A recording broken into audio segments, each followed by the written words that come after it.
Hello, ladies. Hello, ladies and gentlemen, and welcome back to the RENNSPORT Nordschleife League, to the final race here in Season 3 and to the final race for some time afterwards. We will explain later on. But I think today we have a very interesting race on our hands. We have a very tight championship battle. 1 point differentiating Dominik Ladler and Ali Zaya for the title. The defending champ, and somebody who's looking forward to winning his first. But I'm not alone here today, because we have been split over the last few streams a few times, but we are back here together as one, because alongside me, at least virtually, is Tim Ireland. Surprise! I'm here. Hello everybody. Hi guys on Twitch. How are you guys doing? Yeah, it's the final of the RNL, so we've got a bit of a longer race today, all GT3s, and it's pretty tight at the top of the table, so this could well be the decider. Yeah, I mean, if we already talk about the standings, why not have a quick look at it? We see Ali Zaya on 72 points, Dominik Ladler on 71, both leading the rest of the pack by quite a margin. But this is essentially one fast slap point, is just qualifying ahead of the other drivers, and of course the finishing position. If they finish 1-2, one driver will gain 3 points over the other. But if you qualify higher and have the fastest lap points, who knows what's to come. 90-minute race on our hands, these drivers know what to do. But we've seen in the past, things can be thrown up rather quickly. Yeah, these guys have definitely no newbies when it comes to driving at Nordschleife, but like you said, Nordschleife has thrown us more than the occasional spanner in the works. So it's definitely not done or dusted. And I'm looking forward to some excitement today. Yeah, especially since this isn't the only fight on our hands, because we already have, or also have, Enrico Bräuninger and Julian Chicot fighting it out for P3 in the championship as well. 2 points between those two. And also maybe some people further down the grid trying to improve. Most notably Michael G and Dennis Kurzer, still in good positions to move up into 5th past Kimi Hapler. Yeah, we've got battles up and down the table right now, which is always great to see at the end of a championship. It's good to have things still matter. You don't want it all kind of sorted out by round 4 or something. So yeah, we'll hopefully have some good fights going on up and down the field today. I'm sure of that. And if we take a look at this season, we have seen quite some good battles. Especially involving this man, Ali Zaya. He's won the last 3 races, but of course, having missed the first race, gave Dominik Ladler the chance to snatch his victory in this season. Both with very good resumes over the season. Nobody finishing lower than 4th all season. And I think most notably, while we see Ali Zaya in the AMG a lot of times, Dominik Ladler also in the AMG today. Yeah, he seems to have taken his pretend Ali Zahir AMG by taking the Dazzle livery as well. Maybe trying to confuse a few other people. Probably won't confuse Mr. Zahir though, seeing as it's his car. Definitely a very bold move. I don't think Dominik Ladler has that much experience with the AMG in particular. We've seen him using the Porsche, we've seen him using the BMW, but we haven't seen him use the AMG to what my head can remember. So it's very interesting. I don't think so. There's a bit of a perception amongst the community at the minute that the AMG is very strong, particularly in open setup races. So that might have maybe prompted his change of car to try and keep up with Ali Zahir, but I suppose we'll see. We'll see what happens. It may have not, because we also see every single other GT3 out on track. Michael G running a bit right here in Kallenhardt, but one of the Porsches in this race. We have 4 911 GT3Rs in this race. And I think also driven by 2 different teams. Piotr Zadajbel and Julian Chicot in the BMW M4. Piotr Zadajbel even in that beautiful BS Plus livery. And we also have 1 Audi and 1 Vantage. I don't think I need to explain who is in each of these cars. I think it's pretty obvious to everybody who followed the RNL for quite some time. Of course, being Dennis Kurzer and Enrico Bräuniger in the Vantage. So yeah, very good mix, and I think we will see Dominic Lala and Ali Zaha far up the front. But the mid-pack battle could be very, very interesting.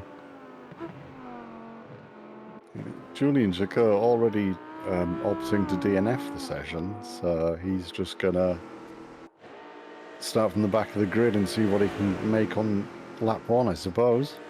But we have seen that before, I think, this season, and Julian Chicot was always somebody who could make up that ground. Especially in a grid today, we don't have the biggest grid, per se, so you don't have to make up that much.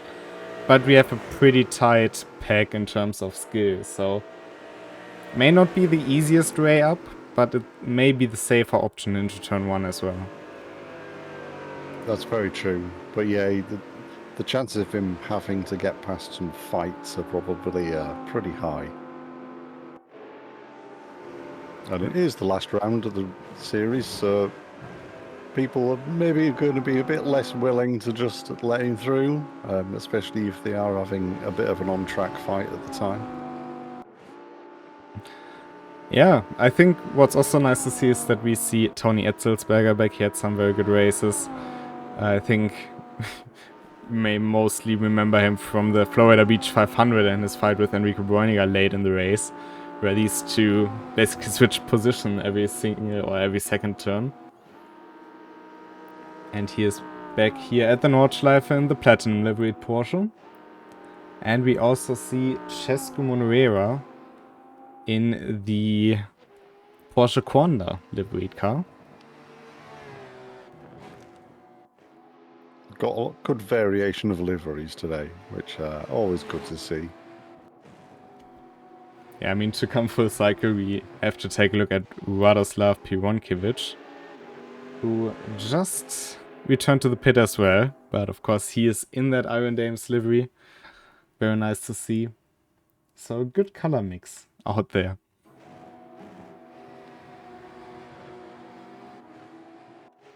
But Dominic Lala is coming towards the Dirtinger. You go deep into the small carousel, jump out of it. The AMG can really take that jump easily. With some other cars, the rear gets very twitchy.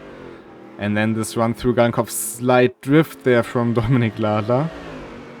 And taking as much speed as possible onto the Dirtinger Höhe.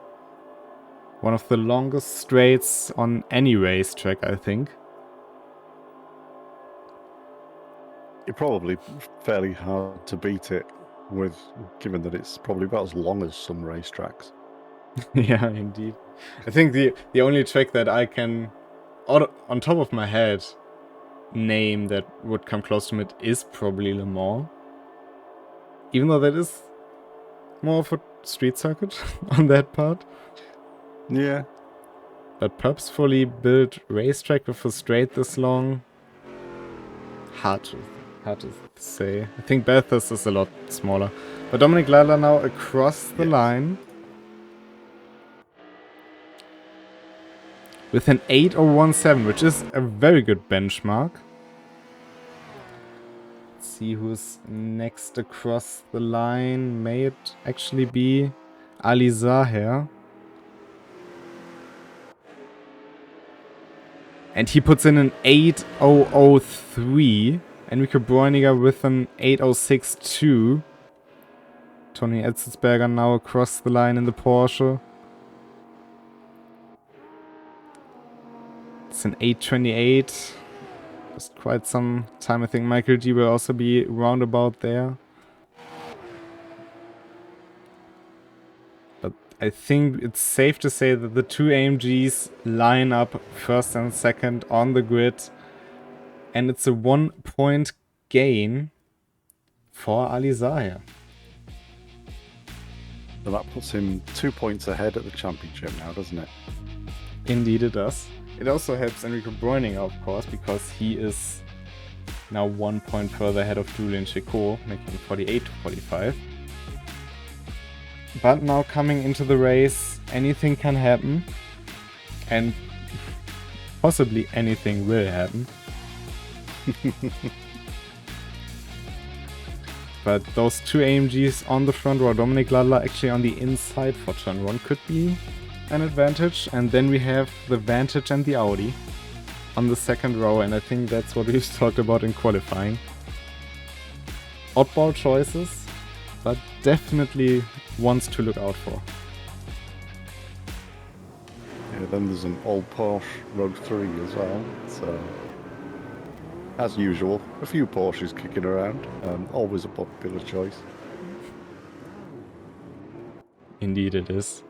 Both BMWs actually not finishing their qualification laps, but it's something that we've seen from both Chicot and Zedai do. So I wouldn't be caught too off guard with that. Who wins the start? Who wins the run down into turn 1? Is it Ali Zahir with the number 4 MSI AMG, or is it Dominik Ladler with the number 1 Dazzle AMG? Or maybe even one car from the second row.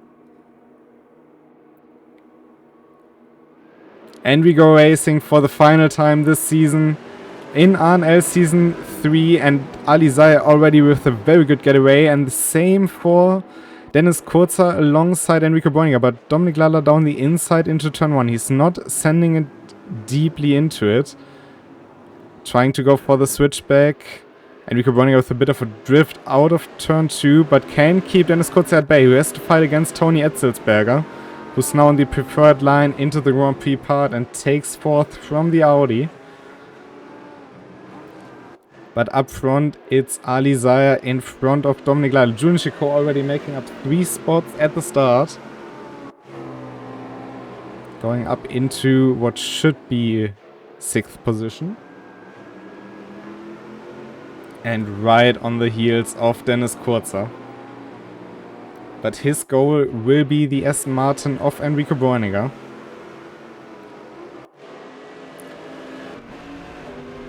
And out front, Dominik Ladler against Ali Zahir.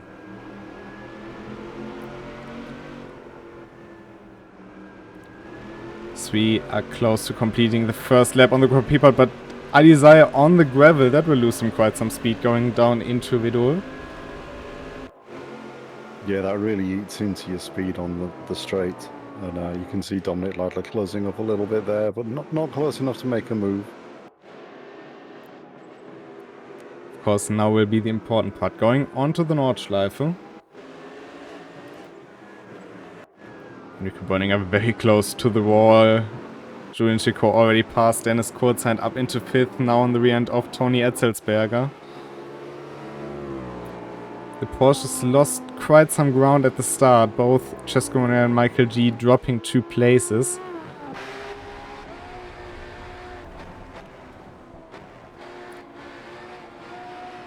But it's very early in the race, and what we've seen in the past GT3 races is that some drivers definitely preferred keeping their tires alive and the push hard at the start, and I think most notably that is Dominik Ladler. With a 90-minute race on our hand, this could be very crucial. And of course, you also get a point for just completing half the race's distance. Yeah, with Dominik being 2 points behind, I believe what he ideally would like to do is pass Ali Zahir for the win, obviously. But then if Ali Zahir gets the fastest lap of the race, it would come out as a tie, which is an interesting move. Yeah, indeed. That will be...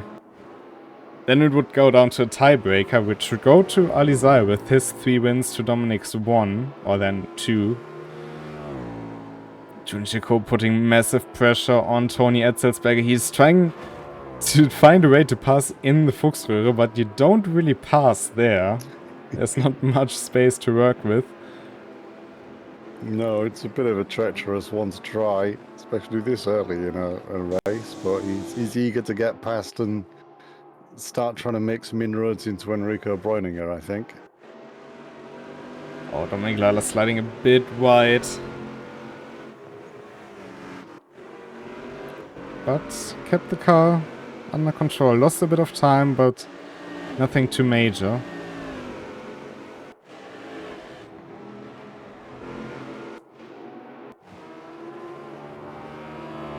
Big question is, what will Julian Chicot do?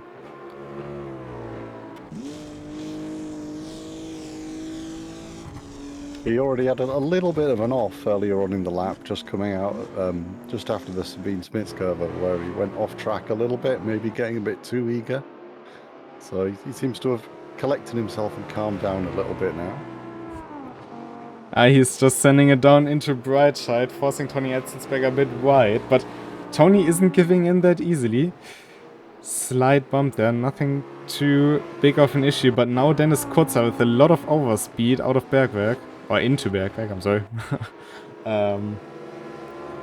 This could end up in the three-way slipstream battle we had last time, if you remember. Yeah, losing a little bit of speed at the bottom of the hill there is really going to affect Julian Chicot all the way up. I think Dennis Kurzer is going to continue closing the gap as it goes on, just having that little bit of extra speed and probably a bit of a double draft going on from what's ahead of him.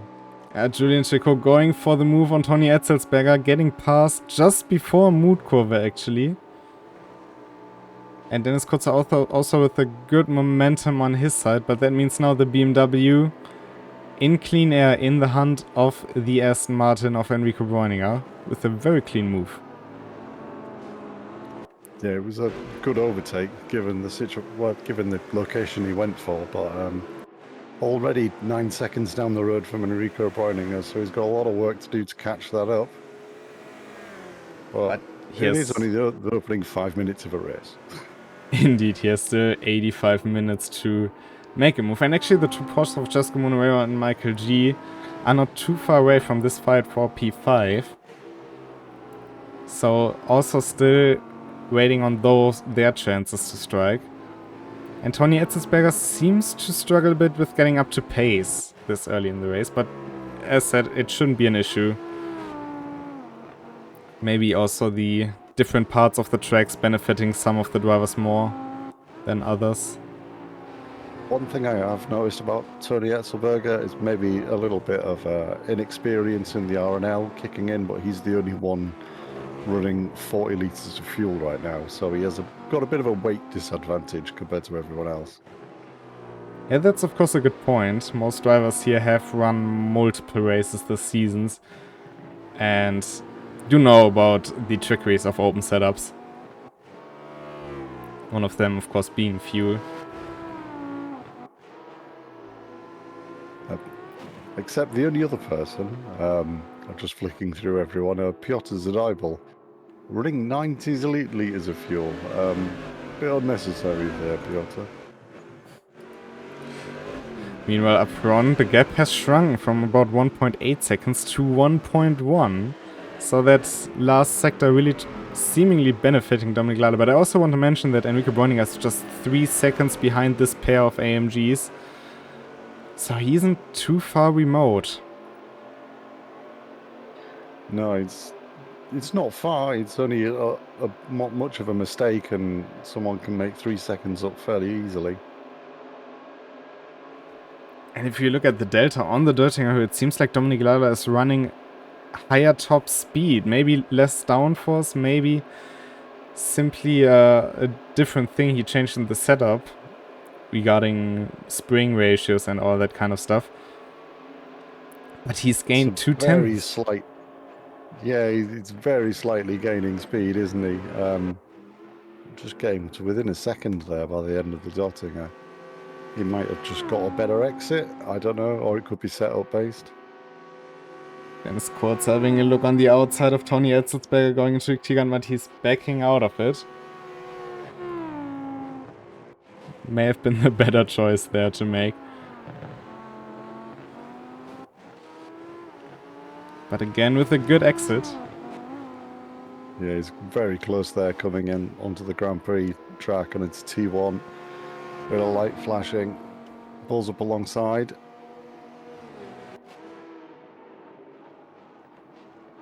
Going down the inside. Tony Hitzberger with good momentum on the outside though. Trying to go for the switchback, but... Oh, and very unfortunate there. Can we join the track, but I think he lost the diffuser. Yeah, I thought he'd lost the wing there for a minute, but I think it's the diffuser, you're right. It looked a bit like both wanted to go into the same spot. Dennis Kutzer tried to go a bit further to the outside. Hitzberger tried to close in on the inside. Maybe miscommunication between the two drivers. Hard to tell from just one angle. But what isn't hard to tell is that Dominik Lala still is just a second behind Ali Zahir. Yeah, the gap's kind of opened up and closed a little bit, and it seems to be kind of going back and forth, but he seems to be getting his eye in with that AMG, just setting a fastest sector 2.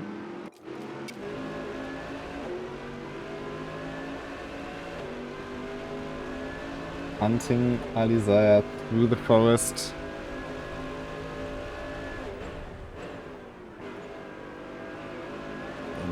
Enrico Bräuninger are losing out a couple more seconds to this leading duo. Julian Chacur also seems to have lost a little bit of time. But this is his first kind of clean lap, so we'll get more of a representative lap time after this one, I think. Indeed.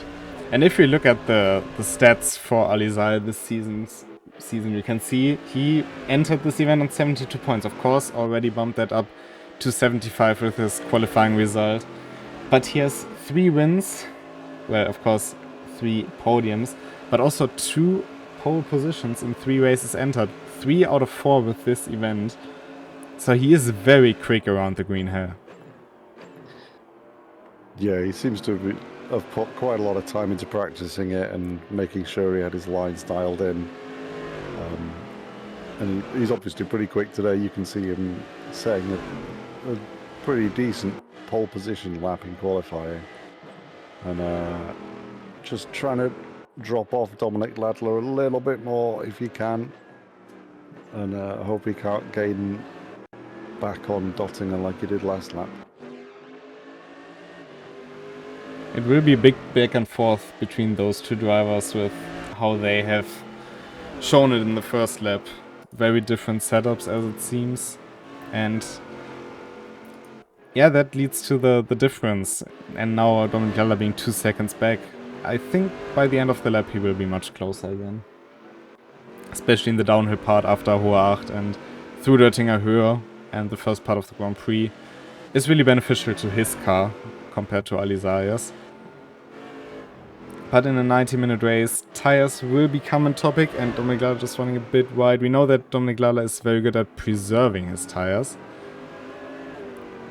But with a setup like this, it could be very different. And we have heard, especially from him, that with lower downforce, keeping the tires in check is very tricky. Yeah, it's going to be an interesting tyres battle today, I think. And although Ali Zahir is very much of a known quantity as far as his tyres are concerned, he's got a lot of experience in that AMG. Dominik Ladler been swapping cars around a bit recently, so he's perhaps not going to be as knowledgeable about this specific car. Yeah, indeed. And if we take a look at Dominik Ladler's season, which has now consisted of very different cars. I think he drove a different car every single race with that. Part of 3 manufacturers as well. He has 1 win, which was in that first GT3X race. 3 podiums, the only non-podium being round 3 in the GT3s. And very consistent scoring, which led to his score of 71 going into the event. Now, of course, 73. So it is pretty interesting to see how these two title contenders became what they are now.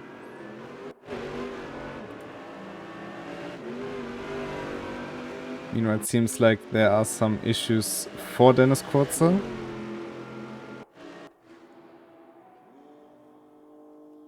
Part of the dive currently in 8th. And Julian Chicot also with issues. This is in Mood Kurve, and it seems like he has damaged his suspension geometry. And that is a big setback. Yeah, that's a lot of suspension damage there. That car is not a happy bunny. The back end is not playing nicely. And it's quite a way from where he is to get back to the pits and get that fixed. Yeah, especially since... Oh, I'm struggling through the carousel. He has been fighting with Enrico Bräuninger in terms of the championship, fighting for P3, and I think unless Enrico Bräuninger has a very miserable race, that this seals his hope of P3 in the championship, because it will be such a long way back to the pits, including then repair work. Yeah, that is not going to be a short pit stop.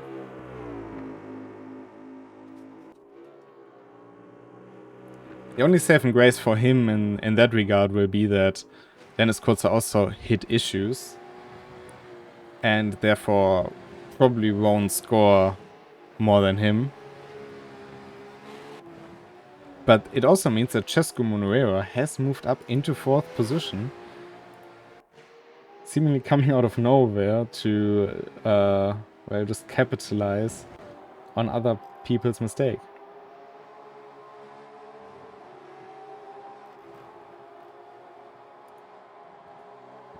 One of the NGSRT drivers, the highest placed NGSRT driver in this race so far.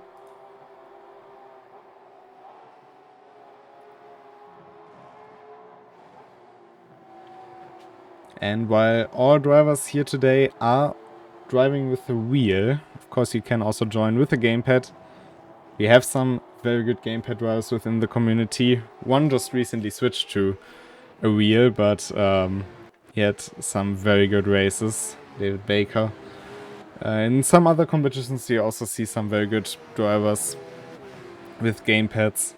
If you see around the community, people will very easily point to a few of those. Now Tony Etzelsberger in slipstream of Michael G. He's got a lot of overspeed there. It should be easy to be able to make this overtake.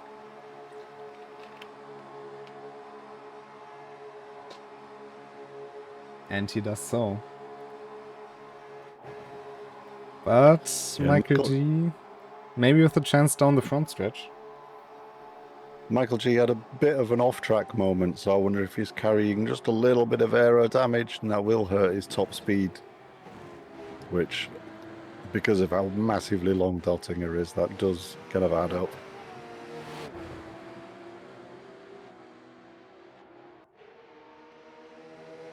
And too far away from Tony to make a move now down into turn 1. Julian Chicot in the small carousel. It is super painful. He seemingly has damage to the rear left.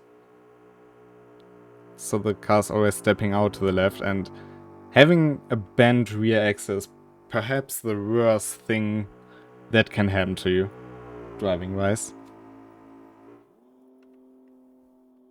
But yeah, not much left for Julian Chicot to come back to the pits.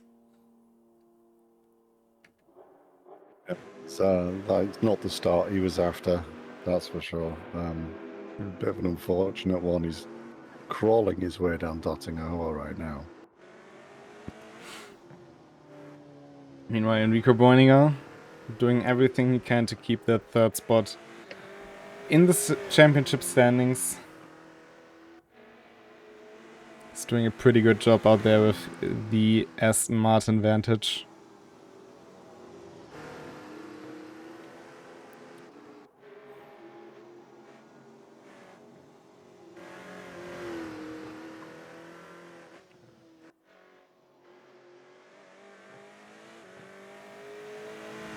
And out front, the gap has grown a tiny bit more. 3.1 seconds now between Alizaya and Dominic Ladler. And Alizaya actually on very, very good pace with his best lap time. I think it's quite insane to do that in the race. He's clearly very, very comfortable with this car right now. He's been driving the AMG for a long, long time, as we said before, so he seems pretty comfortable. He knows he's got Dominic Ladler behind him and he can't really mess around too much. So if he can get a bit of a gap, then all's the better. Just for instance, his last lap was an 8.0 flat. Well, it was an 8.00.06, but I think that's so close you can call it flat. Besting his qualifying time by another 10th. Dominic Ladler about 2 seconds slower last lap.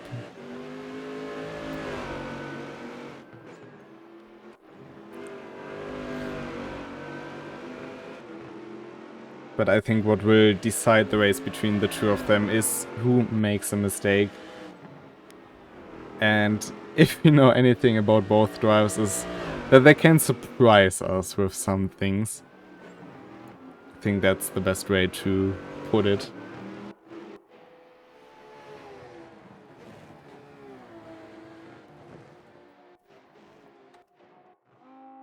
Raslav Pironkovic coming out of the pits, probably doing some repair work. And Julian Chico still stationary in the pits.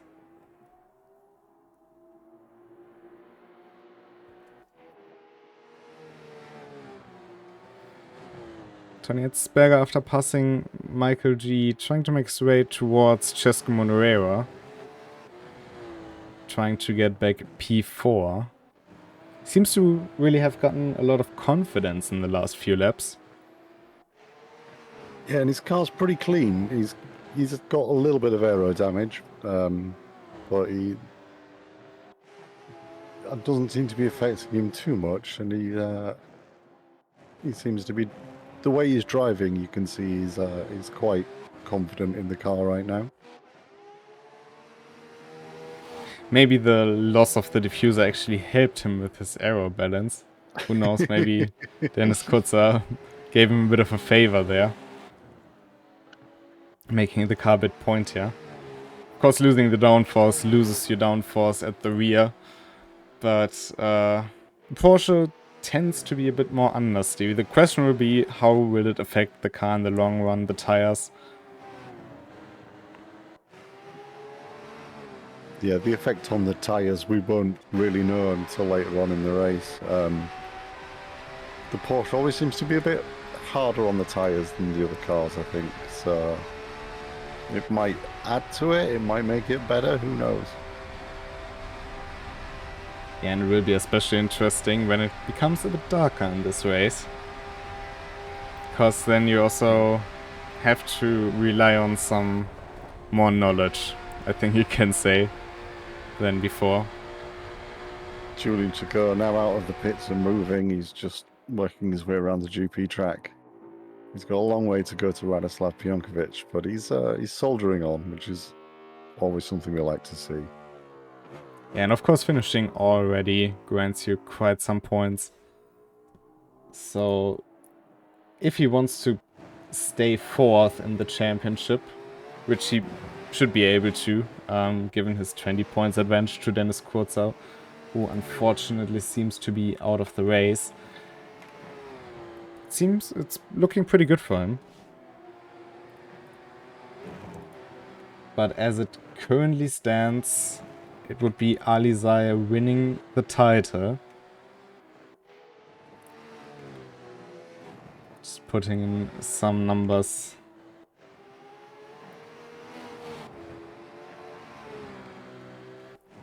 It would be 96-289 for Alizaya.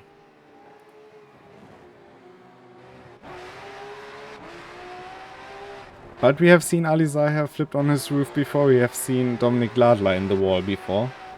So the race is still very long.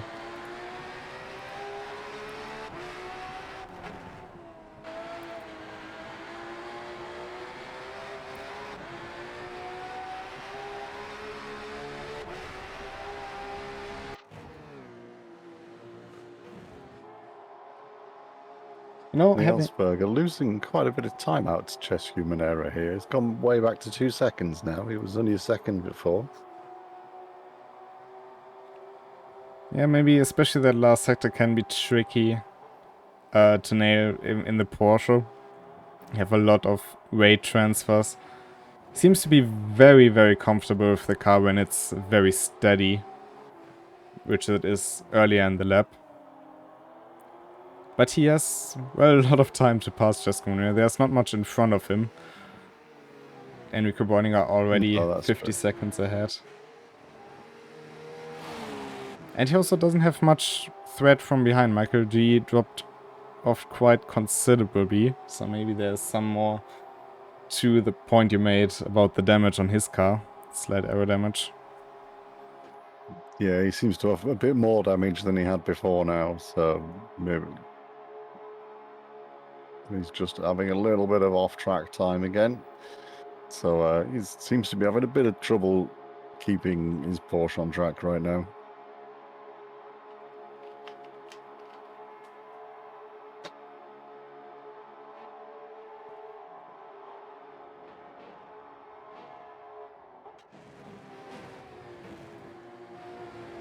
Very confident down into Hohenrhein from Toni Etzelsberger. You can really see how much faith he put into the brakes, which are pretty good on that car. Ali Zahir taking it easy on the last lap and only doing an 801.3.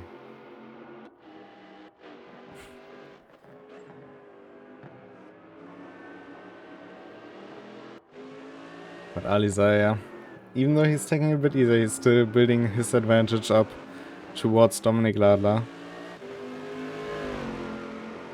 Yeah, Dominic's last lap, his last lap was his fastest lap of the race at an 803.3, so a couple of seconds behind. But obviously getting a bit more used to the car, still setting a fastest lap now, which is 3 laps in, so seems to be slowly increasing his pace.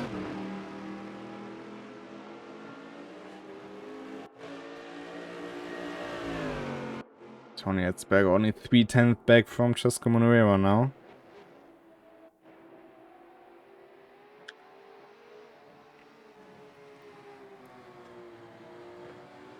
Fighting for the highest placed Porsche spot.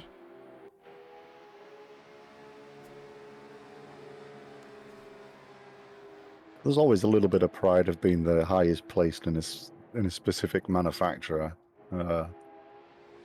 It's like having a little cup race within a race. It gives you bragging rights, because afterwards you can just say, yeah, it's the car. Oh, Toni Etzelsberger slightly losing the car as we speak. But it gives you a tiny bit of bragging rights for saying, I placed highest in my car. I achieved the ceiling of the car. Which, of course, whether it is the matter of fact is a bit of a different story, but it does allow you to claim it, at least. It's the same thing with being beaten by your teammate. That's very true, yeah. Not being that many team events in sim racing, beating anybody in the same car as you always marks you out as being at least the best on the day.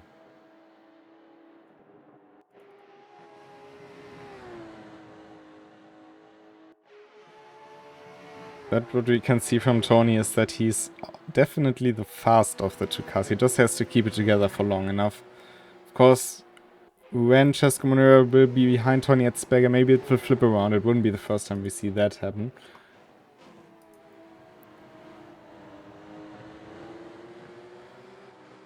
Ali Zahir, not sitting on his laurels here. He's got 3 purple sectors out of the 4 completed so far. So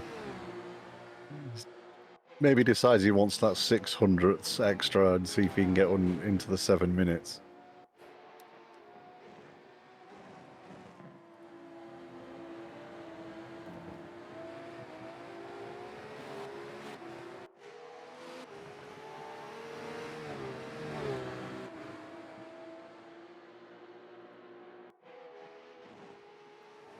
But again, Tony Etzberger definitely closing in pretty fast here through Metzgersfeld.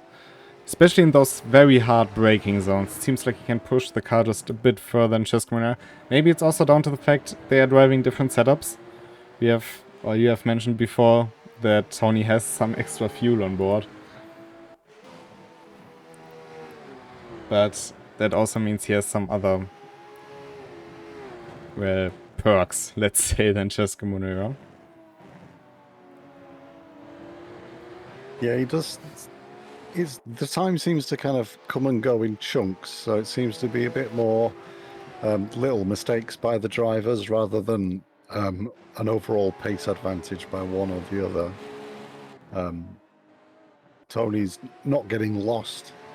He's not getting dropped by Cesco Monera, so I think it's just as each one makes a little bit of a mistake, it eats a couple of tenths and the gap opens or closes a little bit. I think it's going to be a battle of consistency between these two. Oh, Tony Etzberger with a good run out of Bergwerk. This could be his chance to get past the Spaniard.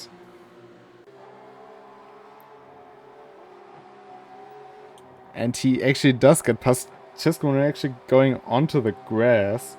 Maybe a bit afraid of standing in his way, but that is P4 for Tony Etzelsberger. Yeah, and Chess2 dropped back quite a bit there, so he's not going to be getting the draft, which I'm sure is not ideal for him. He was probably looking to snap back in and get as much of that draft as possible. But I think still for him, if he can keep the car in shape, then he's still in a very good position for the championship and generally for himself. We've talked a lot about Cesco being very unlucky, as he now had a much better run through the small carousel. Through the carousel, not the small one. But we have talked a lot about him being unlucky and having a few issues with mistakes here and there. But I think especially in the last few races, if we think back to last week at Road Atlanta, I think it was where he had a very good race and a very good finish. He did, yeah. And he does seem to have been improving his consistency. So it's definitely not over for him. 58 minutes remaining, so he's got plenty of time to close that gap. It's very, very small right now. It's only a second.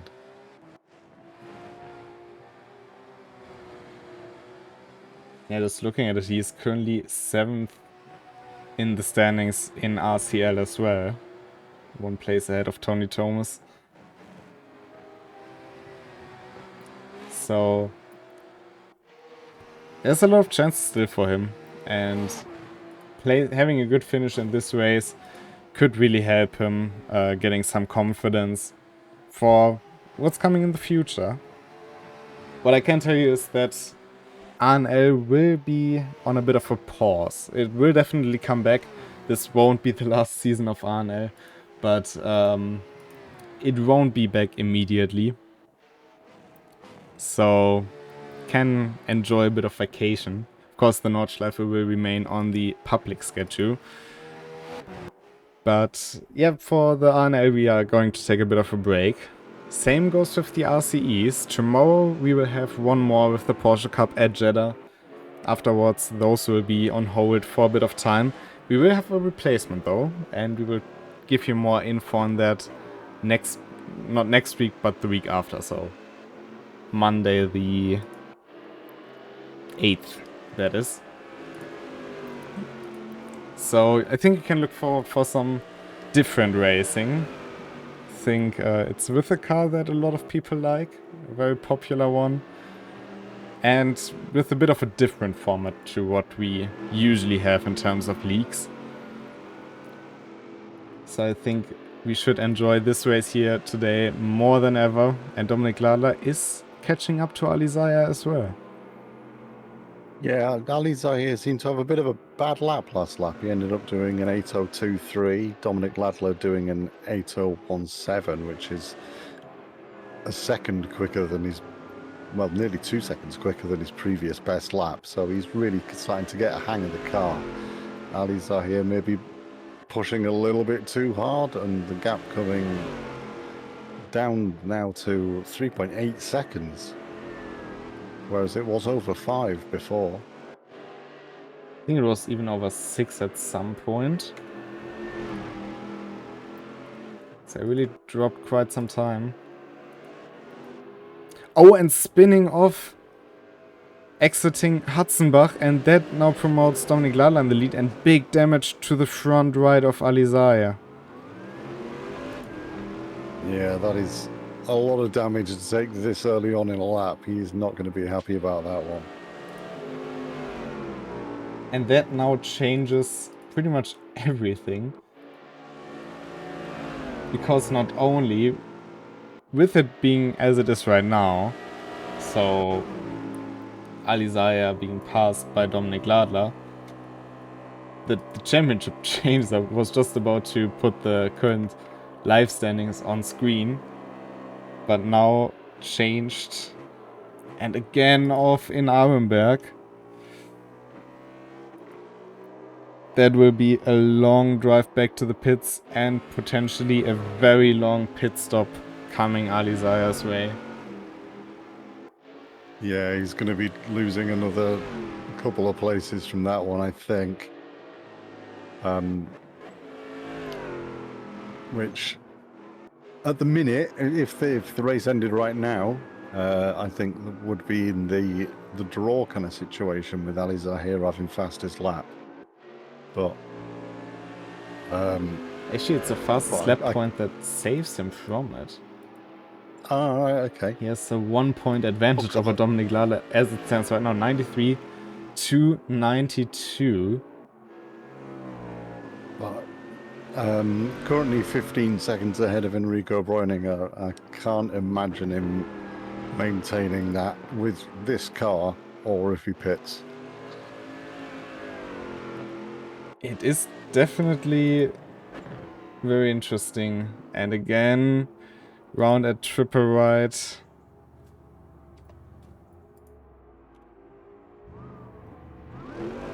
So now get the car turned around. Here comes Enrico Bräuninger. Of course, it's far from the end of the race. Everybody can still do mistakes, but here comes Enrico Bräuninger through. Oh yeah, that's for sure. There's nothing saying that something similar won't happen to someone else. Ali Zahir did seem to have it pretty much in the bag and at the front of the race there, and then a few cracks started to show.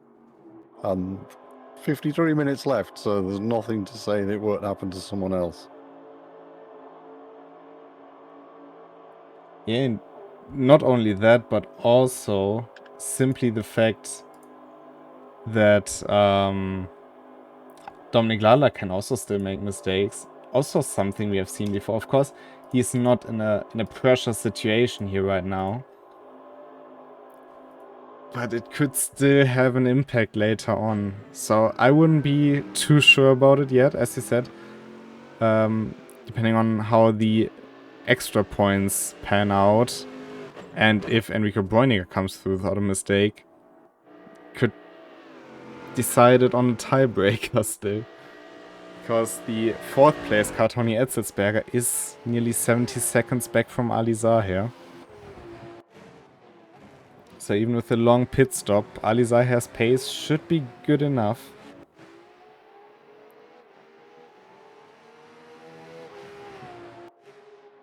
Yeah, Ali's pace is quite a lot quicker than Tony Etzelsberger's as far as the fastest lap is concerned. So you can afford to lose quite a bit of time to Tony in a pit stop and still have the time to make it back again.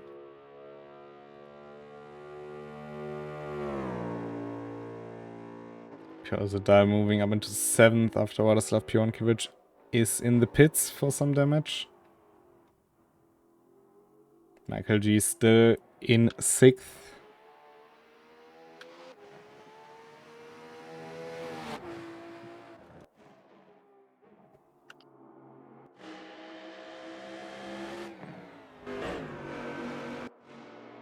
And Jurinchik was still trying to make up some ground. Still keeping it in. The back end of his M4 seems a little bit happy at times around some of the corners. He's maybe dialed it out a little bit too much to go for the straight line speed.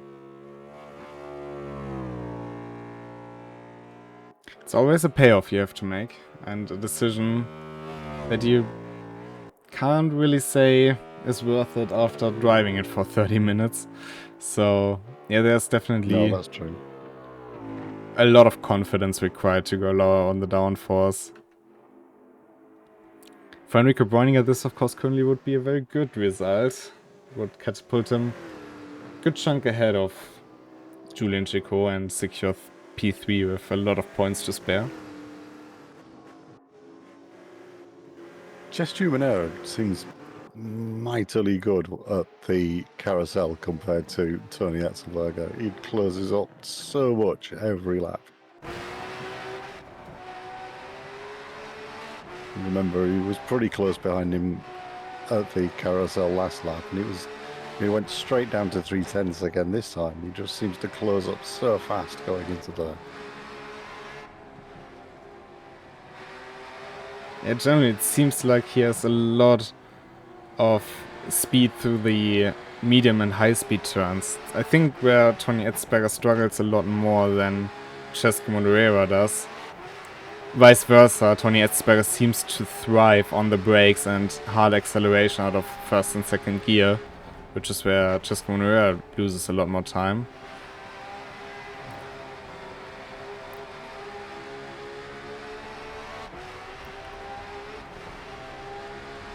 Maybe where he's missing diffuser has less of an impact on the lower speed corners. That's also a good point to make. Of course, that doesn't help him in the higher downforce corners.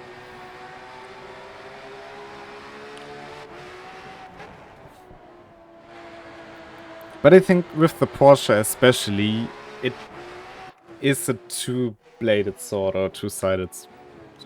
What do you say? Two-sided blade? Two-sided sword? Salizar is coming into the pits. He is now. My double-edged sword. Double-edged sword, correct. Learning English. Maybe about time as well.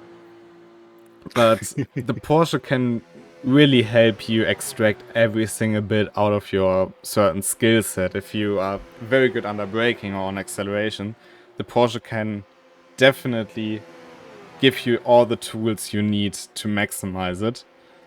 But on the other hand, if you have a slight weakness anywhere, it's just gonna blatantly expose it to anybody to see.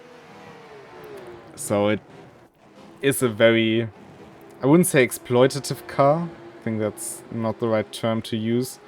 But unlike the AMG and BMW M4, it doesn't make you look prettier than you should be. No, that's very true. It's often quite a difficult car to master. It's a lot of the cars can be fairly forgiving to drive and let people get up to speed and then kind of get the finesse and the skill with the car, whereas the Porsche is perhaps like a higher beginning skill ceiling, and anything below that, it's going to punish you for it. I think what we see in pretty much any platform or sim platform is the fact that the Porsche has some or often the fastest drivers in it, but in the like mid-range of drivers it really struggles, as Cesco Moreira is now losing the rear end and actually hit the barriers on the inside and got a lot of damage from that. As Alizar is coming out of the pits, in the background we see, I think that's Michael G in the Porsche. So Alizar now 55 seconds back from Cesco Moreira, with more than half the time still on the clock. Maybe some chances still for him. The race is far from over. But yeah, the Porsche always being at the top and the bottom basically, because it can be super fast, but at the same time many people won't be able to extract the same performance from it because it's so specialized on its drivers. Yeah, you quite often get specialist Porsche drivers in real life and in sim racing, and they're quite happy to kind of go from one sim to another as long as it's always in a Porsche. People who you tend not to get so many people who they might swap between different front engine cars or maybe take a mid-engine car and here and there, but you don't see many people who will take a selection of cars and one of them be the Porsche. Unless you're Dominic Ladler, who seems perfectly happy to do that. Very much so. Unfortunately, we lost Julian Chicot just before the halfway mark, because in exactly 20 seconds, everybody still out on track will receive a point for finishing half the race's distance. Unfortunately, Julian Chicot not one of those anymore. Quite luckily, I think, for Ali Zahir is that Michael G also came into the pits. So Ali's down to 5th place now, but I think he's within striking distance of Chestu Monera, maybe Tony Elselberger before the end of the race. Depends how much he wants to leave in the tank. And it basically all then comes down to Enrico Boiniga, if he can keep it together. We've seen him keeping it together, we've seen him putting into the wall. So anything could basically still happen for Ali Zahir. And we know that he is not one to give up a race. Especially now that it's getting darker. You already see the headlights up. But, you know, we have now, I think, 18 races we did in RNL with all 3 seasons combined. No, it was 16, right? Yeah, 5, and 6. 16 races. Can't count. And I think it's interesting if we think back to the first RNL race at the start of the year when we rebranded RFL into RNL. If you can recall that we had a lot of weird situations of people not finishing races. We had Adrian Lunio running out of fuel. We had some very odd crashes, because of course it was the first time we enabled damage on the races. Yep. And generally a lot of things that we didn't quite expect. Of course, you know, with the Nordschleife, you will always experience stuff that is unusual. It's kind of the usual thing at this track. But now over all these races and all this time, it's interesting to see how things developed. Especially the drivers themselves. We now have people trying to maximize the setups since we opened them up this season. And generally, I think a lot more competitiveness inside the races as well. With the season being separated on 1 point. There's a lot less seasons being decided, I think, by a driver putting themselves out of a race. Maybe a bit odd to say with what's currently happening with Ali Zahir, but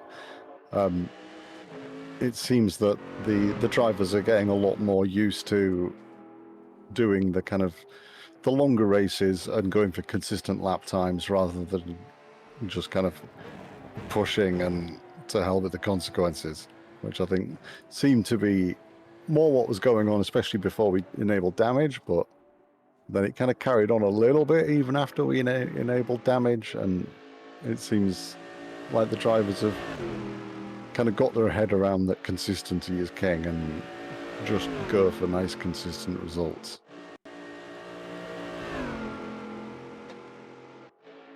Yeah, it's just one of these things. I think we talked about it in some RCL stream as well. But I think no series has changed as much as the Nordschleife. RCL, while having some changes, and Adizai going very wide through mood cover, trying to maximize everything on the car. And he's parking the car. Is he calling it quits? He actually is. Alizar is not finishing this race, giving up the title to Dominic Ladler, who I think can't lose this one anymore.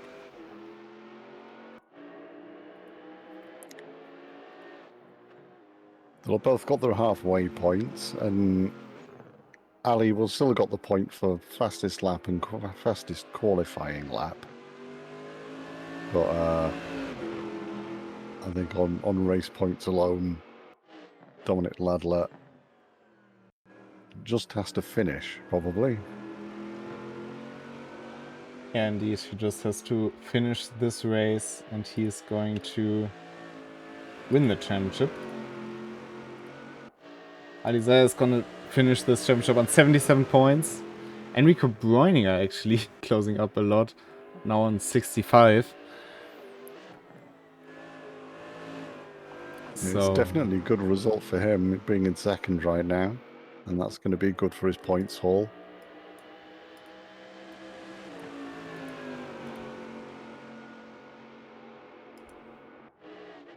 Of course, whether there are also technical issues or not, we can't tell. That is for very sure. true.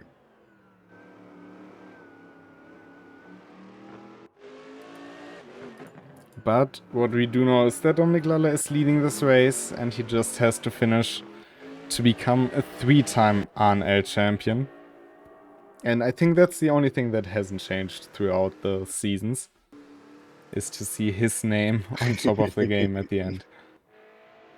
And I think it's pretty obvious even from this point that Dominic has realised what's going on. His last lap was of 8:06, so he has backed his pace off quite considerably compared to what it was.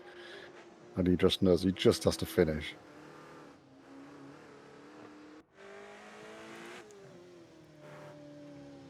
Now that we have reached the halfway point, maybe we should take a quick look at the current standings. And this is how it would be provisionally. So Dominic Ladler finishing out the season on 93 points. One thing you might notice is the little BST tag alongside his name, because he just today, I think, switched or joined BST. And Alizaya finishing out still a respectable second with 3 wins to his name this season on 77. And actually, Cesco Moreira jumping up into 6th, past Dennis Kurzer, who lost out quite a bit in that time. So, not the greatest end to the season for Dennis Kurzer, but I'm sure we'll see him back for the next time, because he had some very stellar runs over the last few weeks in both RNL and RCL. Yeah, he is one of the drivers that seems to have developed quite a lot recently. He really seems to be kind of like finding his footing. Tony Etzensberger with that one race also jumping up into 13th. So he's collecting a good amount of points. Radoslav Pironkiewicz and Piotr Zadaibe, they both, just by keeping their names in and keeping it on track, currently sitting 9th and 11th in the standings as well. I think it's, or I'm pretty sure that Radoslav is pretty happy to see that. He's always very enthusiastic about the standings and all that kind of stuff. So him being this high positioned, just by sticking it out and finishing the races, I think that will mean quite a lot to him. He just pulled over to let Dominic Ladler through. But yeah, it may not be the most glamorous way to get a good position at the end of a championship, but just sticking with it and racing and being consistent, even if it's not the best position, but you can still be consistent and you gain a little bit of points every time. And yeah, like you said, I'm sure he'll be more than happy with his position at the end of the season. And the race, of course, isn't over. There's still quite some time to go. So maybe if there's somebody else struggling, he makes up another position and gets up into the top 10. Piotr Zadaibe, I mean, he's in the same vogue as Radoslav Pironkiewicz. Both NGS RT drivers as well.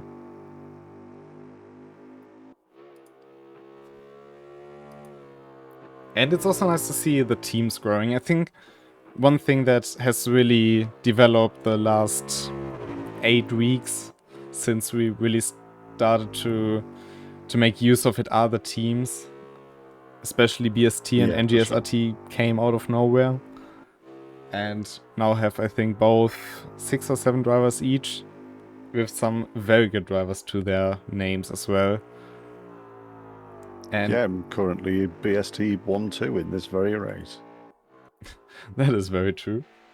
And also that most community run leagues, of course we still have those around, they make use of the team system, have team standings, something that we also consider for the future, but for us it's a bit harder to implement, of course. But it's very great to see the community coming up with things like this and being able to implement them over time. Yeah, for sure. And it's something that I really like to see is that not just people taking the product we put out as a, that's it, we'll just use that, but also finding their own ways and like unique flavors to put on top of it in their own championships and do something a little bit creative, like adding team championships. It's it adds a bit of their own flavor and it kind of enriches the whole game. I think that's also a very, very good way of putting it. Of course, we try to listen to the community as much as possible and implement stuff our way as well. Yeah, I'm sure there'll be a more air quotes official way to do teams at some point in the future, but it's always been great to see people jumping on board and being like, but I want it now, and doing it their own way and just finding ways around the limitations of the game as it currently is. And of course, if you are interested in joining one of these teams, all you have to do is go to Discord and take a look at our teams channel, or community teams, and you will find all the info about any of the teams. I think currently we have 4 active ones. Of course, BST, NGSRT and FDRT. And one that's a bit more closed off, Dennis Kurzer being one of them, also Kimi Harpla, the RRT team. So there's still plenty of stuff, and even if you want to create your own, there's still the possibility for that.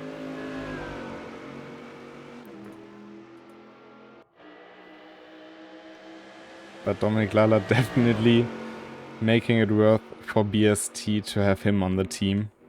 But also Enrico Boerninger is one of the founders, running second here. Is, I think, a pretty good end to the season, to his season especially. Does Enrico Breininger pay his team members in nuggets? Who knows? But I'm not sure everybody would take it as payment. I'm sure he would, because just before the stream he let us know that he is having nuggets again during this race. He does like his go faster nuggets. Definitely seems to work, because he's having a pretty good race. And the last time we knew he did that was in the Florida Beach 500, where he also had a pretty good race and ended up finishing 7th in class. Still think the Florida Beach 500 is one of the best events we ever did on the community side. It was a really good event. Whoever organised that, saying no names, did a really good job. It wasn't me. I don't know what you're talking about. Somebody who didn't do the best job right now was Enrico Boerninger, running a bit wide in Ford Curve. But apart from that fact, he's running pretty well out there. It's maybe all that nugget grease on his wheel. Who knows? Have you ever eaten something while driving? No.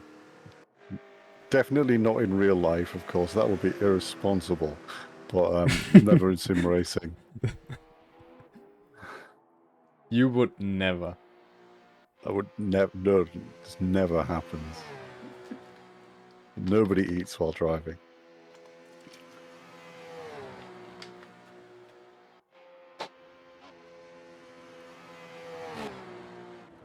Actually, for my part, I don't think I could eat while I sim race. Like drinking, of course, at some point, but eating? I don't know. Yeah, I know what you mean. It requires far too much concentration to sim race for me to even think about eating while I'm doing it. I normally end up leaving drinking until a pit stop at the best of times. I am no Remco Mayor who will happily down 3 units while he's lapping. Well, Tim Schroeder did the same here in the RNL 2 races ago. I also really like, by the way, the comment in the Twitch chat from Squeaker. He had to eat a nugget there. Maybe. Maybe he had to bite it. But yeah, I think that is another breed of driver. Don't drink and drive, kids. At best, don't drink at all. But hearing those stories, we didn't actually, if you can recall the live stream, some of you have watched it. We couldn't quite explain why Tim Schroeder was doing such weird mistakes out of the sun, because he was pretty fast and Kimi Harpla just couldn't get by. But afterwards, I went to the voice chat with the guys to just have a small debrief or a small talk with them.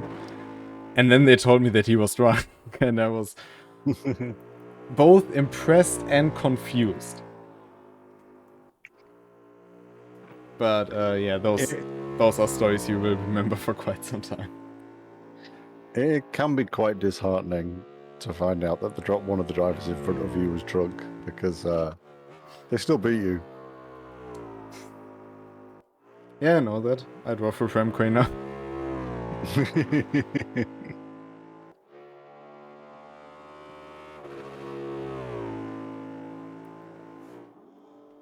Yeah, I think it was one of the Spa races a while back where Remco gradually got quicker and quicker through the race, and he said that was because he was sobering up. Oh yeah, true, that happened as well. There were some great moments we had in the past, that is for certain. I think especially Spa is a track that tends to just deliver on its own, even without anything surrounding it. If you think to the ESL Runners Up Cup in 2024, it was still doing closed beta. The P11 to P1 pass from Nico Nüninghoff. That is never not going to be a legend. It was an amazing move. There's just so much that has to play together for that to work, but just to attempt it. Yeah. I wouldn't go into corner thinking like, yeah, I'm gonna make 10 positions. Because most of the time you don't. I wonder if he did, or he just went into the corner going, I'll see what I can get, and then came out of it and was like, oh, that was good. Or if it was like the plan from the beginning, I am going to dive bomb this like nobody has ever dive bombed before. I think it was one of the only races that he didn't start from pole position. Yes, I think it was. Because I think those were also the races where you started commentating with us. I think so, yeah. So long ago. It indeed is. We are doing this for far too long, mate. But what's not long left anymore is the time in this race, because we are just having 27 minutes on the clock, so we are looking at round about 3 more laps. Maybe 4 if Dominic Lala decides to keep up the pace. Yeah, he's got a pretty big buffer right now. He can, if he's approaching the line and he doesn't want to do another one, he's got a pretty big zone that he can hang around and wait and cross the line. But it's getting dark, that's for sure. Current time in game, it's 20 past 8 in game. So the sun's setting, you can see people have got the lights on, especially through the more tree-lined sections of the track, it's pretty dark. But it's only going to get darker from here. Indeed it is. But I think it's just a good challenge to cap off the season and, well, put Anna into a bit of a break. We had the night races, we had races 2.4 hours, 2 hours, 90 minutes, 60 minutes, pretty much anything in between. And I think, in general, the Nordschleife has delivered a lot of time. I think one race you haven't... No, we have commentated that together. The Praga R1 race. The one-on-one. Yes. One-on-one. That was Yeah. interesting, to say the least. Yeah, there are some races you go into in commentary and you're not looking forward to it, and that was one of them, I've got to admit. But it was a really good race, especially at the end there. It was incredibly close. For those who haven't seen it, because of course we got a lot of new viewers as Dominic Lala is putting a lap on Piotr Zadajable. We only had 2 drivers in that race. I think it was very, like, in the mid part of the open beta phase. And the Praga not being the most popular car at the time, we only had Adrian Lunio and Enrico Bräuniger, was still a new driver at that time, signed up for it. And then we changed the race to 3 laps. And Lunio was a lot faster, it gotta be said, but it kind of became a bit of a back and forth, because Lunio was back then a driver who drove pretty quickly, but also had his moments where he lost a lot of time, did mistakes and stuff. And I think that was in the RFL, so we didn't have any damage. What it ended up with only 2 cars on track, 2 Pragas nonetheless, is the closest finish we ever had on the Nordschleife. It was just a couple of thousands at the line, and Enrico Bräuniger won it, I think. Yeah, it was a photo finish between the 2 cars, and it was impressive.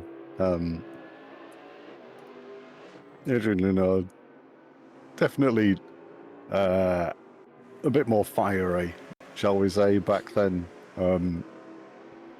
He went 110% in every corner, and sometimes it worked out, and sometimes not so much.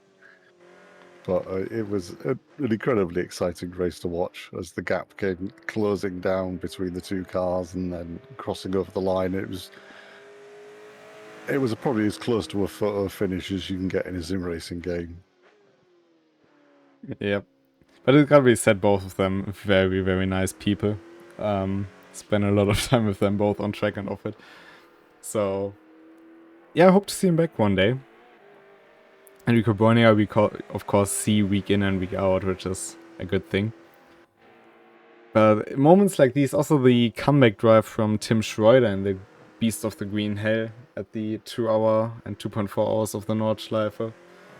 The Maximilian Dehn dominance, which started at the Nordschleife. I think he hasn't contested any other race before the RFL.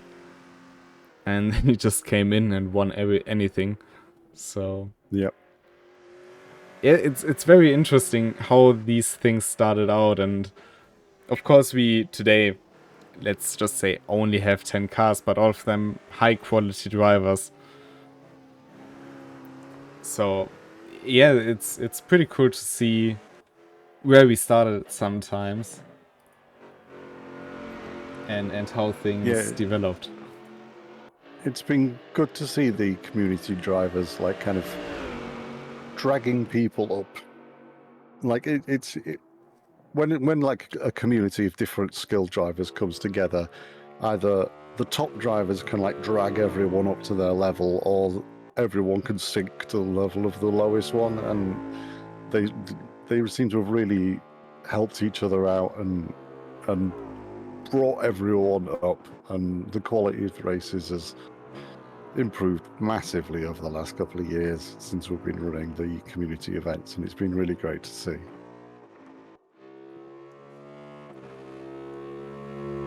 Then of course most of this always took place on Discord, as well as our discourse with the community. So yeah, I think if you want to have a word about anything, that's your best shot. And also the community run leagues, they have seen some good improvements and a lot of good ideas as well coming their ways. And most seasons now go into their second iteration. We have the European Championship going into Season 2. Radoslav Piwonkiewicz, who previously hosted the Porsche Sprint Cup, is now going for the, I think it's called GT RENNSPORT Challenge. And they're really upping their game. Yeah, and again, from a bunch of people who have got kind of like mixed levels of experience at running championships, but they really seem to help each other out and try and kind of iron out problems and discover what it is that they want to do, and make their own championships up from there.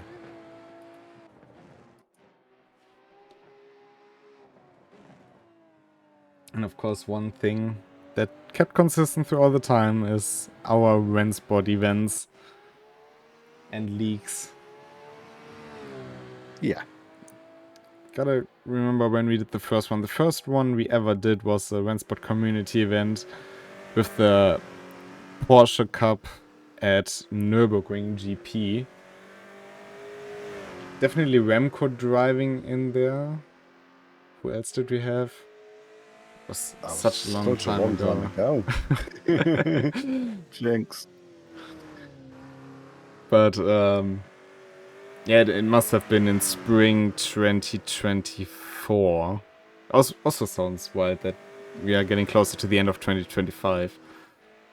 Meanwhile, I'm still stuck in 2024 sometimes. But yeah, now we are getting closer to the actual launch of RENNSPORT and stuff that's gonna change as well. Of course, more on that will come when the time is there for it. It's still fun. There's going to be quite a bit of, even from what we've announced so far, I think there's going to be quite a few changes to the to how things work, really. I think with people having more access to cars than they did before, we can maybe have a bit more variety and be less reliant on the GT3s, but we'll see as it goes. And of course, relying on what will be popular. Of course, GT3s are always going to be popular.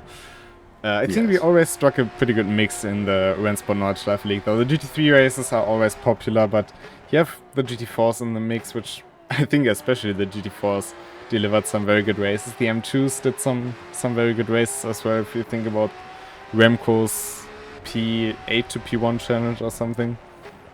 Yeah. Especially in the first time we did the M2 race. But generally, I'm looking forward to it and to some new options we may have. And I think it's also a very nice move that everybody who has supported us in the past can just keep on playing without having to worry about anything.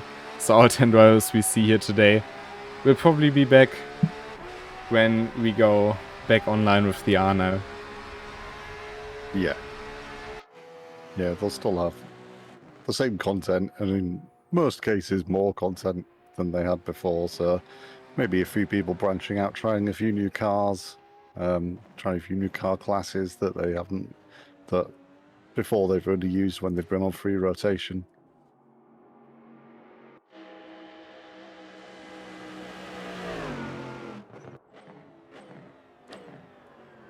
.5 minutes left on the clock. Looks like 3 more laps for Dominik Ladler. Don't think he can back off 60 seconds to Enrico Boininger.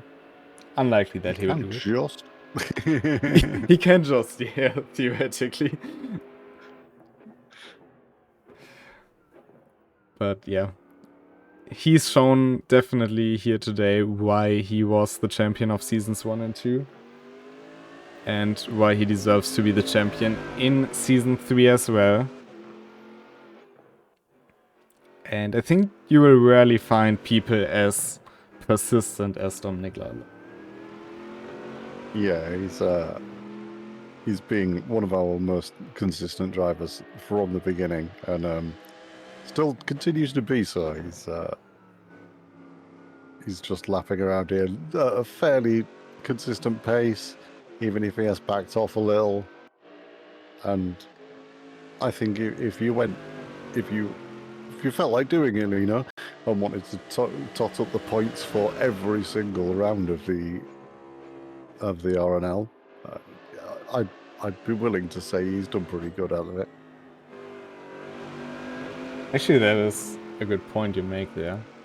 We just calculate together all the races. Of course, last season had one race more, but since the points remained the same, I think we only left out the fastest lap point in season 1, but he is on 291 points, by far the most out of any driver. He had a 32 points advantage in season 1 to Julian Chicot, 18 point advantage to Alizar in season 2, and this season again to Alizar here. It's 28.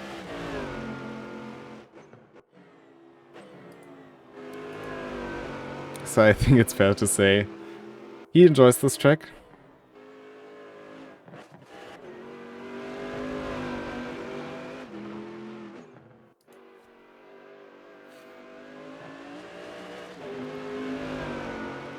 But also for Enrico Boining, I mean, he would be finishing 3rd in this season. He's finished 3rd in season 2, and he's finished 4th in season 1. Also not a bad resume. No.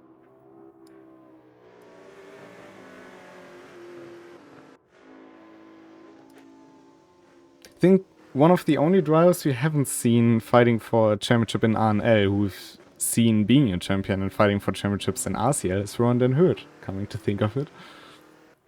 Yeah, Rowan is fairly vocal in the Discord about his lack of enjoyment, shall we say, whilst driving around the Nordschleife. Of course, opinions are subjective, but I think he's objectively wrong. That's one thing I would agree on. No, but he, of course, is a great driver as well. And every driver has their own, well, their own specialities and their own things they enjoy. And the Nordschleife is very special. To some people, it is the only racetrack in the world. I wouldn't go as far as that, but I also truly love it for what it is. And some people don't really like it. And maybe also the hype around it drives other people away, as it is with things being hyped. And yeah, that is true. I think it's great that people thrive on different tracks. I think one of Rowan's favorite tracks is Road Atlanta, which ironically isn't too far remote from the characteristics of the Nordschleife. No, I would consider them fairly similar, but yeah, he does love Road Atlanta. Again, another great road racetrack, but his love of narrow, twisty, bumpy tracks doesn't seem to extend to the Green Hell.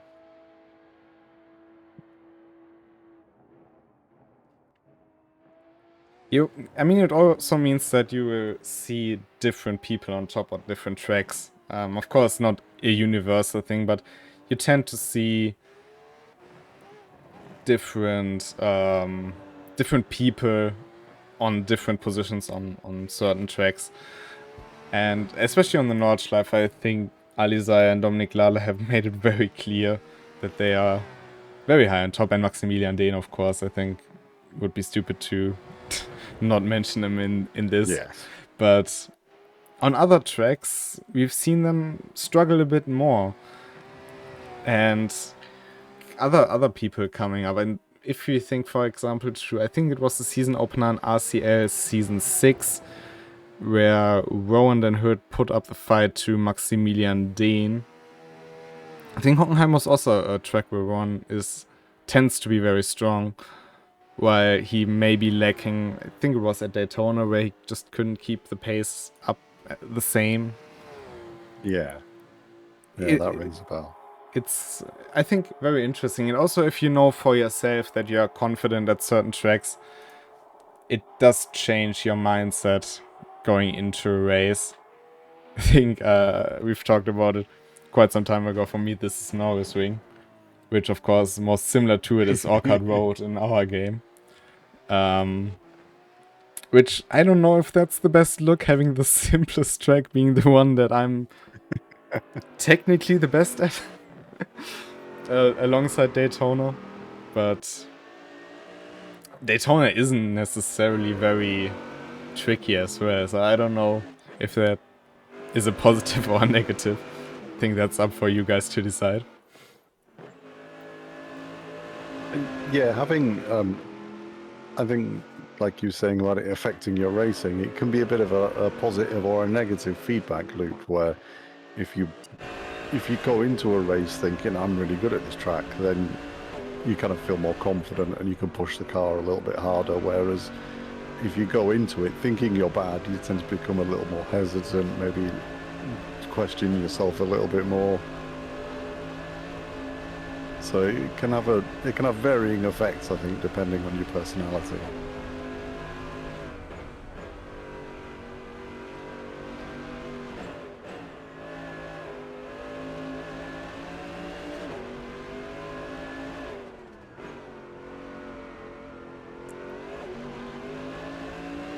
Tommy Ladler about to hit the Dottinger.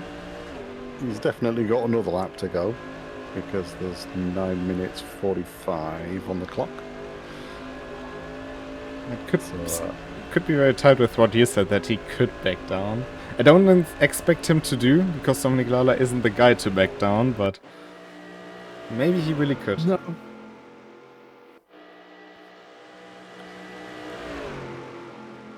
But I think it is too tight for that. Still 30 seconds, of course.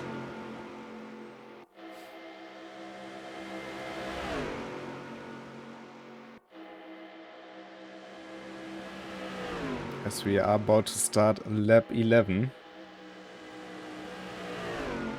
And indeed, everybody is pretty settled into their positions. We are 80 minutes into the race. Of course, things would have looked a bit different without the outages of Alizar and Dennis Kurzer. But overall, I think it is pretty much where you would expect everybody to be after that amount of time. As we've seen in the past, Nordschleife races aren't the races where you have constant fights going on like in RCL. The track is just so different in terms of characteristics and how it works. Yeah, and in the shorter tracks, you get traffic becoming much more of a thing earlier on, whereas in the Nordschleife, it's very rarely plays that much of a part in the length races we do here anyway. Yeah, even in the longer races, it's not as much of a thing, because of course the track is so spread out. Most apparent, perhaps, if you watch the 24-hour Nordschleife and the 24 hours of Spa in real life. Nordschleife having, depending on the year, let's just say 130 cars in different classes. Of course, you have a lot of traffic. But if you compare it to Spa with, what was it this year, 60 cars? 70? Yeah, I think it was 65 or 70. You have cars everywhere, and those being in the same class as well, so the traffic on the Nordschleife is not as time-consuming regularly as it is on other tracks. Also because the Nordschleife isn't as punishing in terms of going off your line at times. Goes very much into the technical stuff of traffic, of course. But as you said, with the length we have here, rarely becomes a factor. If you think back just 1 week at Road Atlanta, one of the shortest tracks, we had traffic after 30, 40-ish minutes. And then you had to get past 4 fighting cars at once. Yeah, and because the cars themselves were fighting in little groups, it was even trickier. Obviously, we've got lower numbers here than we had at Road Atlanta last week. And just the length of the track, it becomes far less of a thing that you have to negotiate. I mean, here, Dominic Ladler's passed a couple of the slower drivers, but because of the gaps, they've just pulled out of the way and slowed down and let him through, which is fine, and absolutely what they should be doing, probably. But if you contrast that to Road Atlanta, where there were cars fighting on track, and then the leaders were trying to get past them, it becomes a kind of magnitudes more difficult. One little thing that I just noticed on Nordschleife V1, he cycled through the headlights when went from from high beams to low beams. And I think it's very interesting to do that going onto the Grand Prix circuit due to the different lighting mode, of course. You have high beams going very wide, but you can't really see a lot to the left and right. And the Grand Prix circuit, where you have a bit of auxiliary lights and stuff throughout the track, he changed it to the low beams to see more right in front of him instead of just in the distance. Neat little thing he did. It's a smart move there, gotta admit. Yeah, because there's a lot more trackside illumination in the GP track. So getting that little bit of extra to the left and right of you will be pretty useful. Of course, also that beautiful Ferris wheel. I think Ferris wheels have entertained us quite some time. Oh, what is left here? Getting sideways onto the back straight, but keeps it out of the wall. I think that's the persistence we talked about earlier. There are mistakes, of course, but seeing as this man's first race on the Nordschleife was a 2-hour one, pretty interesting to see.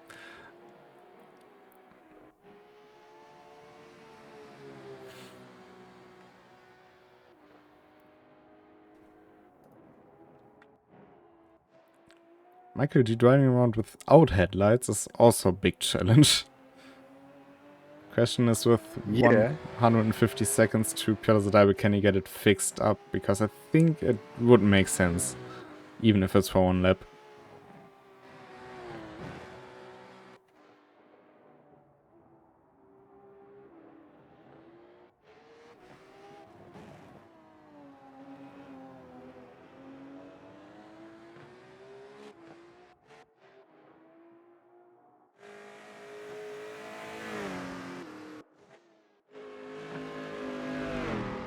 But nothing's stopping Dominic Ladler this race. And not doing a mistake in the end being the deciding factor.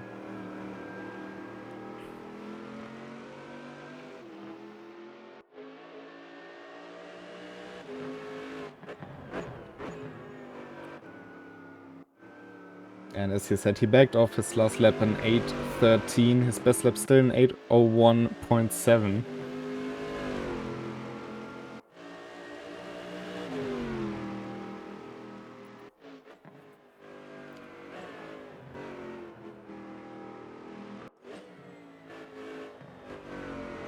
I wonder if he will do another lap. I highly suspect he will do, but...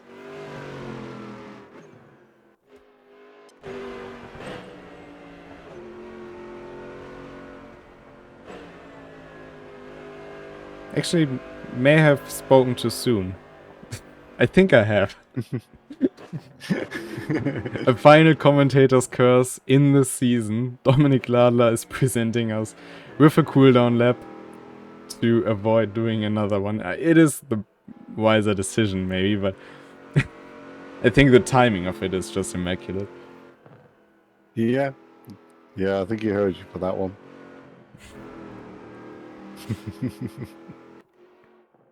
Enrico Browning also driving around with no headlights, but I think this is by his choice, because the rears are also out. It's something he has talked about on camera. It's something he has talked about on Discord, like something about doing a challenge stuff kind of thing without headlights. I can't quite remember, but he definitely talked about it.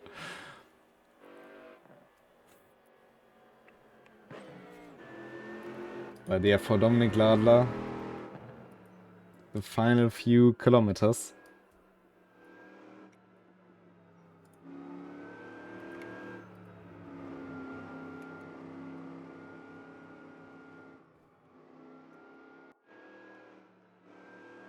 I think he is enjoying it. Yeah. He seems to be chilling out. I'm I'm sure he's in voice chat with his teammate, and they've decided to do just keep things as they are, but cut it an extra little bit short. Why not? Doesn't change much in the grander scheme of things. Water Lantern with no headlights here could be... Water Lantern and headlights have a very interesting history anyways on this channel.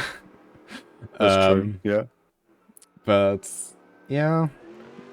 May also have been something with the BMW M2, but I really can't quite recall when it was. May have also been at the Nordschleife at the last GT3 race where he drove through the night without headlights.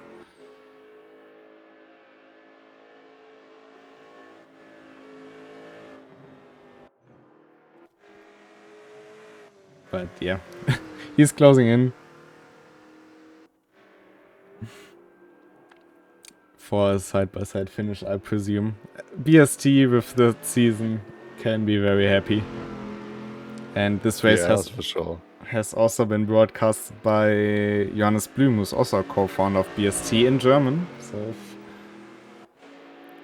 you are not as good in the English language as I am, then maybe the German stream is a bit better for that. But Dominik Lala, the RNL Season 3 champion. And now they are also joined by... That should be Tony Etzels. No, it's not Tony. It's another Porsche. It's Michael G. He doesn't really have much choice in having the headlights on.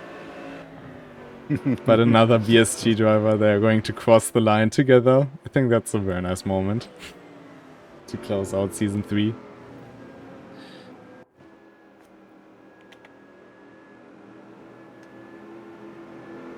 But there we have it. Dominik Lala, Season 3 champion. Enrico Boerninger finishing the season in third.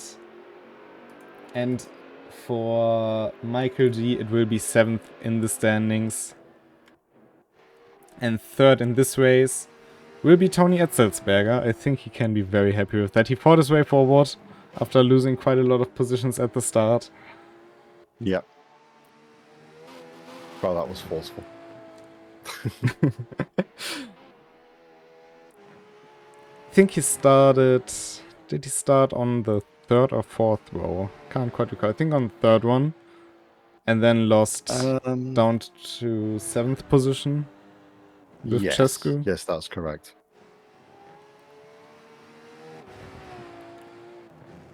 Piotr Zadalbe coming into the finish as well. Władysław Piłonkiewicz will finish this race in 7th. See some celebrations. Plenty of celebratory donuts going on at T1.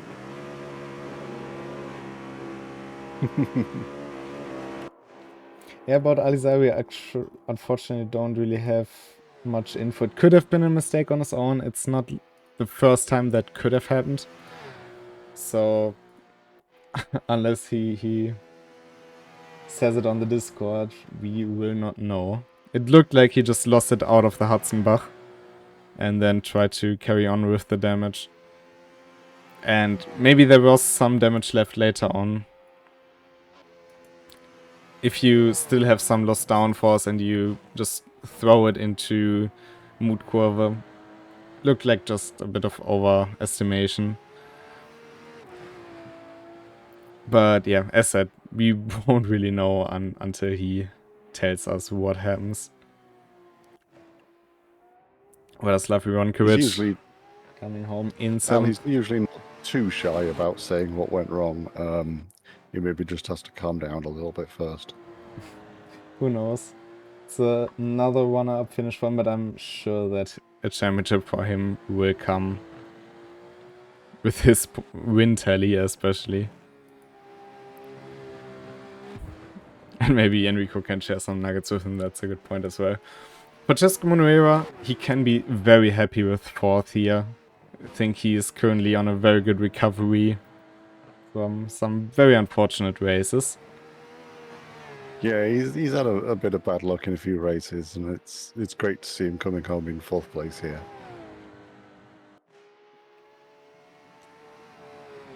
And also a good result for NGSRT as well. I think Radoslav P1kiewicz will be very happy after this race. With himself moving up. I agree with that. Dominic Ladler trying his best to absolutely wreck these tyres. He's been doing donuts since the race ended. He deserves to do it. They are now hotter than the surface of the sun.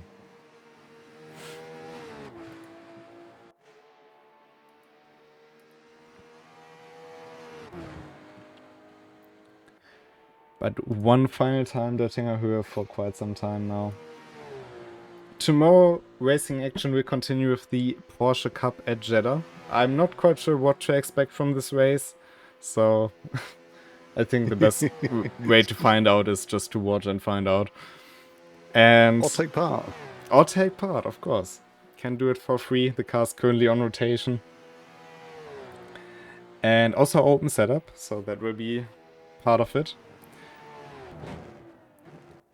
And yeah, afterwards, Arne will take a bit of a break. We will have a replacement series. More infos about that will come Monday the 8th of September, as Cesc Monera is finishing his lap. And I think with all that said, it's time to take a look at the final standings of Arne Season 3.